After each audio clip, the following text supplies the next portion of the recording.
Hello, શું તમને ખબર છે તમારી સ્કિન કેવા પ્રકારની છે? ઓઇલી છે, ડ્રાય છે કે સેન્સિટિવ છે? ચાલો એ વસ્તુ આપણે એક નાના એવા હેકથી સમજીએ, જે તમે ઘરે પણ તમારી રીતે કરી શકો. સૌથી પહેલા તમારા ફેસને, તમારા ચહેરાને એક જેન્ટલ ક્લીઝરથી વોશ કરો. પછી 1 કલાક સુધી રહેવા દો. 1 કલાક સુધી ફેસ પર કશું ના લગાવો.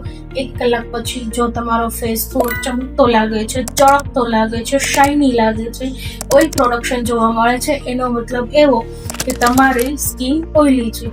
જો 1 કલાક પછી તમારી સ્કિન થોડી ખેંચાતી હોય એવી લાગે, સૂકી લાગે, એનો મતલબ એવો કે તમારી સ્કિન ડ્રાય છે. જો તમને થોડી ખંજવાળ આવતી હોય, થોડું ઇરિટેશન થતું હોય, થોડીક બળતરા જેવું થતું હોય, એનો મતલબ એવો તમારી સ્કિન સેન્સિટિવ છે. જો તમારો T zone area, specially T zone મતલબ કપાળ, નાકની આસપાસ અને ચીનમાં, જો આ એરિયામાં તમને ખાલી સ્પેસિફિક આ ટી ઝોન એરિયામાં જ સિબમ પ્રોડક્શન થતું હોય, ચળકતું લાગતું હોય, બાકીનો એરિયા તમારો ડ્રાય લાગતો હોય, મતલબ તમારી સ્કિન કોમ્બિનેશન સ્કિન છે. વધારે માહિતી માટે અમને કોમેન્ટમાં સ્કિન લખીને મોકલો. Thank you.